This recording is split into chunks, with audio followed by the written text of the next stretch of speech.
Voilà, wana c'est que tu sa raison na mwana Congo Martin Fayulu ndenga lobai ke non ye mutabimaki président bokonzwana babotoli ya robotola. Ndeko na pesi raison te menga na lobi non na secteur o ya justice na obaki non e bandelini ndeko chona. Soke ali na domaine o Kabila bomi na mboka o lokwa justice na Congo ali te. Wana to interpeller ndeko Félix Tshisekedi. C'est le moment. Voilà. Oyo ali pouvoir ya peuple. Na yebise na lobi bila oyo yo ko défendre na 2023 ko za liberante.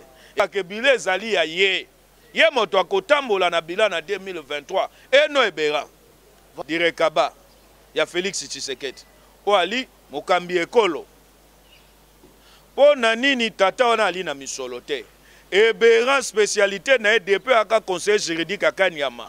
Depuis alaka direkaba kuna na commerce sérieux spécialité na yaka ya kokwaka mapango bato oyo ali na basal dossier na basal coup.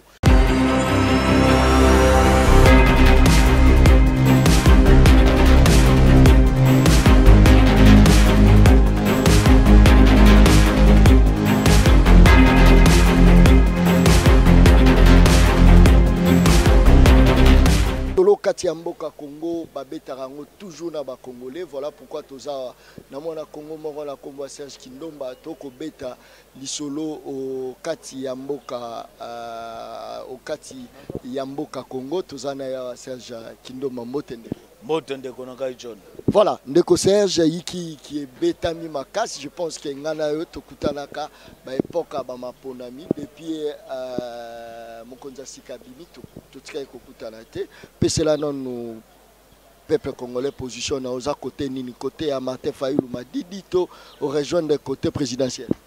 Ndeko ngana ali na ngambo ya peuple congolais. Esiko bonera ba congolais ali esiko ngana ali yangwana. C'est-à-dire te po tuninga soki nali na ngambo nini yango na yebisu yo oyo nyonso to akoki kobunda pa po na intérêt ba individu mais po na bonheur ya population nga na ali wana tozobunda bitumbo yali ya ba congolais et voilà. Non bitumba ya ba individu. Voilà, merci beaucoup ndeko. Maintenant on a ko yamba yo bande oloba bien que non ngai nazo soutenir boye ndeko Kabila te ko ndeko Kabila azala bokonzi te position ndeko na ngai bitumba yali ya makasi Kabila kei mena koyebisa yo makambo ya justice a Congo bato bavande koyela biso balokasa ba dossier oka moto apesho alobi lobelanga na ali victime ya makambo songolo pakala na tiaka tembe menga moko lelo na ali na ba contentieux électoral na kata cour constitutionnelle ndeko na ngai na koyebisa yo soki ali na domaine o Kabila bomi na mboka oyo wezo senge fo sekwa ya ali justice a mboka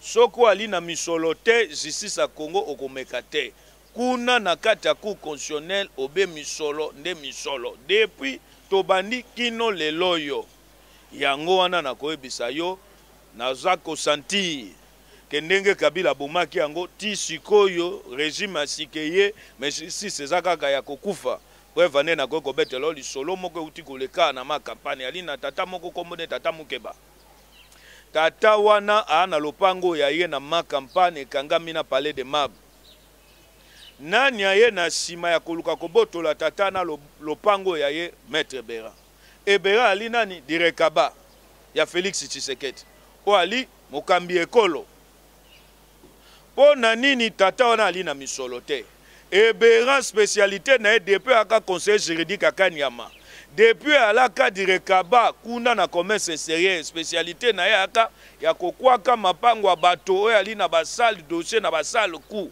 yena conservateur ya Lukunga o babenga kamesekilanga moto azo parrainer conservateur wana kombo na Elumeya o ali ministre actuel ya affaires foncières mosana bango yango wana ndeko tango tokoye komona papa muke bo ali congolais lokwa ngai congolais ya passe oyo Félix Tshisekedi ali mwana mosana e parce que bango bato batiake ne bongana po bafotaki ye soki mabe ali fo ba yebisa be interpeller ba yo biso bato tosali kokoma wana wali na droit to koma komimona ke yo komi supérieur koleka ba congolais tout wali mwana mosala population tango tokomoa ke moto modèle wana na bokonzo tolobaki ya le peuple d'abord na bokonzo tolobaki état de droit na bokonzo tolobaki que trafic d'influence na kit de personnalité au Kabila memela ki biso esili mais tango tokomone Bera komi na basali ku ya modèle wana yango moni tokoki ba monoko na biso tokokanga yango te fo kofungola yango. Voilà, wana c'est que tu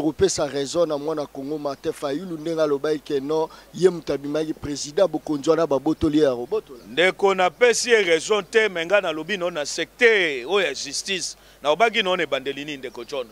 Soke ali na domaine o Kabila bomi na mboka o lokwa justice na Congo ali te. E ali domaine o ifo se kwa tokoma na justice asika justice akanyake ya la te. Tango komwa moto aki candidat sénateur lokwa luzolo lokwa bada bombola wabitete na tiki po anikuna bazosenga ngombe limeya. Soko ali na misolo te mwaosa nini ali te. Ndeko na ngai ali soni pasi na mawomo ake direka baya mokonza mboka akoye kosa pona intérêt ba congolais mais ye wana komi kosa lisusu ko travailler contre les peuples ndenge toaki na bokonza Kabila o l'état moyini bato batikala kosa jamais pona bonheur ya population mais voilà ebera monique sikoyo ye akoye ko continuer na mafia na ye et sikoyo akoye ko continuer na ba sale coup na ye yango wana aye ko batama na sima wana a utiliser ne loko to bengi fonction ba pesi ye ebika ali pembe na mokonza mboka yo ali ne loko ko bater. Voilà. Comment faire maintenant pour bannir Bantivalère Nyonso wana mwana Congo Serge Kibo? Yango wana to interpeller ndeko Félix Tshisekedi. C'est le moment. Voilà. Oyo ali pouvoir ya peuple. Na yebise na lobi bila oyo yo ko défendre na 2023 ekozala liberante. Ekozala yo. Problème au Kabila komaki nango na peuple congolais. Ata kwa zwaka mokitani na komba Sadar oyo achaka comme dauphin apese misolo campagne Sadar ye moko azwi misolo wana alien na yango asombeli na yango bandako po ebaki ke Kabila ko tricher na mapona mi ba ko imposer na force lelo yo loi na tire confondre ye Félix Tshisekedi faut ata la population na miso aye ba ke sanction yo bapesaki Kabila na bato na ye eyaki mpo na makambo modelo soki abandi na eloko tozobenga laisser aller oyo ebera alingi asala trafic d'influence oyo amesanaki parce que ayebisi tata wana alobi soko omeki atindele bato wana babenga tata wana mpo baintimide tata mukeba bayebisa yo nani loko omemi makambo wana ya televizio tokosala nini tokokanga mwasi na yo tokokanga bana na yo entre temps makambo wana euti makambo eutaki na bokonza Kabila yakobotola bato bandako me makambo yango lelo ezongi lisusu et puis moto azosala ngo nani moto alizonga zonga ya Félix Tshisekedi yango wana tobengi Félix Tshisekedi na bon sens to interpeller to yebisi ye sanction yo Kabila zwaka na bato na ye eyaka mpo na makambo oyo ayeba ke bile ezali ya ye moto akotambola na bila na 2023 eno ebera.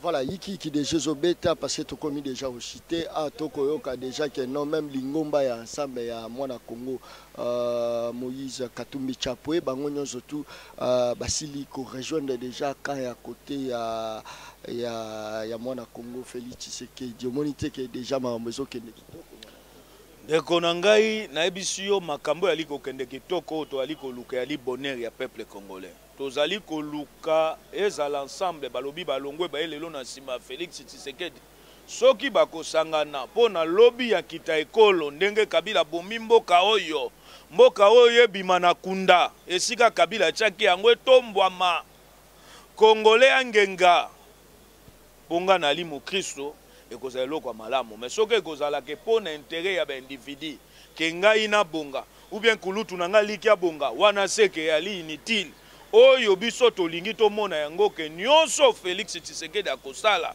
ndenge babande koyembela ye kobosana te maloba ya mowei le peuple d'abord et non les individus d'abord yango wana biso to ali koluka tango ali komona justice nyamunyamu directeur Kaba adjoint ye moko akomi moto a trafic d'influence ye moko aye na makambo akania kabandi koboto deja bato mapango elingi koloba ke mbebe ale keba na bokonza modèle wana yango moni onga na koyeko bana mokuse nyonso esengeli ke Félix Tshisekedi ayeba ye moto ali na mikumba moto bakongole bakobaka na ekulusu na 2023 ekozala ye ekozala ni bato bantouré ekozala ye moto ali na mikumba ali na fardeau à peuple congolais soke bebi bakomona e potango totomboka ka contre Kabila eyaka moto akoyiba moto akobotola moto loko Kabila kobate ata bo dénoncer yango ndenge nini Kabila kofando be sui mais tango ekomi pe na moto alobaki azobunda po na état de droit moto bakoye kosala ebo ata bogangi ebenga ebisi bino moto akosanga eloko ali te justice yali na libengo ya ngai ndeko na ngai yango wana soki bandeko ya lamuka oyo lobi ke bakei nayoki ndeko Kalomba contredire bango. Kalomba lobi ke ye ali porte-parole ya ndeko Katumbi kino lelo nanu ndeko Katumbi a se prononcer te. C'est pas le moment ya kosala nini ya kozwa le devant ou bien ya kozwa décision modèle wana lobi ke avant Katumbi nde pardon il faut ça nini a se prononcer na makambo wana po bango bazwa ligne ya bango. Donc makambo eleki awa alobi ke bazwa ngo a considération mais bazela ndeko Katumbi ye mwa sa nini aloba. Mais nayoki ke ndeko Katumbi ava loba il faut basala conférence de président bato bachaka mokoloto na lokaso bango basaka kuna na Suisse. Soki basangani tango bakocha mokoloto la nde ekosala nini ekobimisa bango na kati ya makambo bango bakoki kosala. Merci beaucoup. Natondo matondo ndeko John.